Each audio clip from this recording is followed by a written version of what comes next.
Enter a vehicle right from your desk with the interactive HMI database screens. Onto the head unit in Settings or Review. The Home button takes us to the first page of the menu. We also have a first page. If we press the Home button on the second page, nothing happens. If we move to the first one, press it again, we go back to the second page. Let's start off with Radio first. Back to the Home menu. Onto Media. Navigation. Followed by Traffic and Traffic Information. Sound Settings. Telephone and Telephone Settings. Vehicle Settings.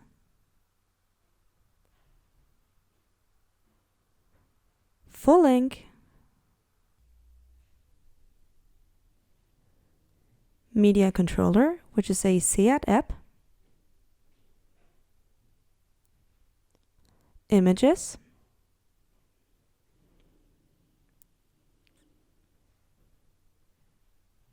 And on the second page, Air Conditioning.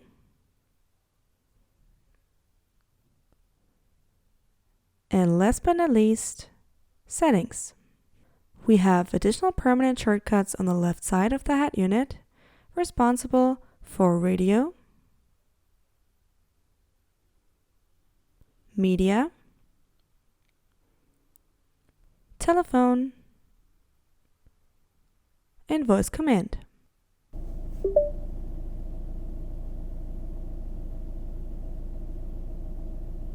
Please give a command.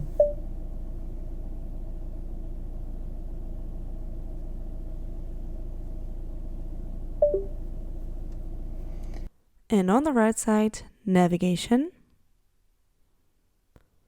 full link,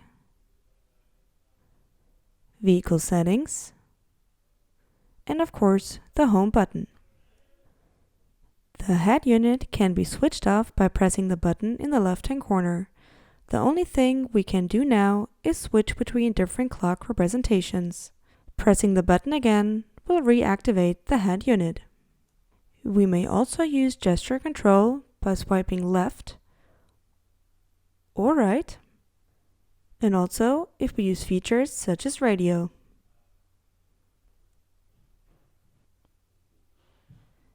We're going to move back to the home menu and on to settings.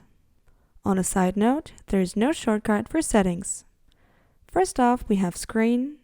We're going to move on to menu and then change it to carousel. Back to the home screen, and the features are now displayed differently. The respective feature is selected by swiping across the screen and then clicking on one of the icons. We're going to swipe across the screen and take a look at every single icon on the menu. Settings, radio, media, telephone, navigation, traffic. There is no exact haptic feedback since the features have to be moved to the right position. If I'm looking for a specific feature, I can simply click on it directly and the system will then automatically jump to the selected feature.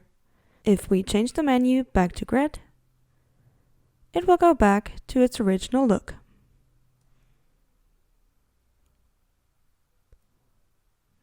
Back to screen. We're now going to switch off the screen in 10 seconds, so let's try that one out. And now we just wait. There we go.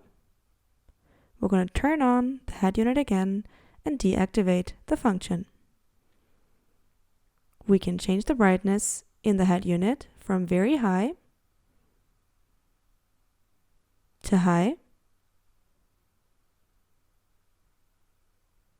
medium, low, or even very low. and back to very high. The touchscreen tone is up next. Deactivate it and activate it. The menu button tone, deactivate it.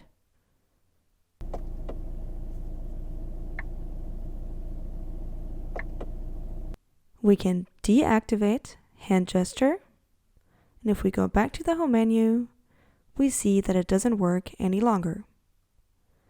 So let's go back, settings, screen, and reactivate the hand gesture function.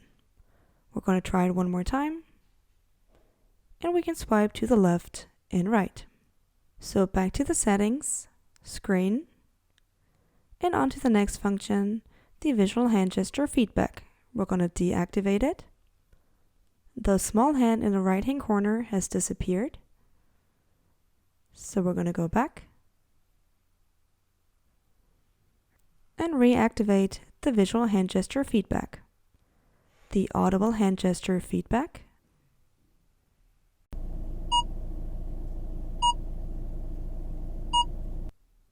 Back to settings, screen, and we're going to deactivate the audible hand gesture feedback. One more time. No sound. Back to settings, screen. We're going to deactivate the proximity sensor, move on to radio. All the elements are visible on the screen. So we're going to move back to settings, screen, and we're going to reactivate the proximity sensor, go back to radio. Some of the elements have disappeared. If we now use the hand gesture, they reappear and disappear again. To see the whole video, create your own free account at screenstudio.com/signup/demo and start benchmarking right away.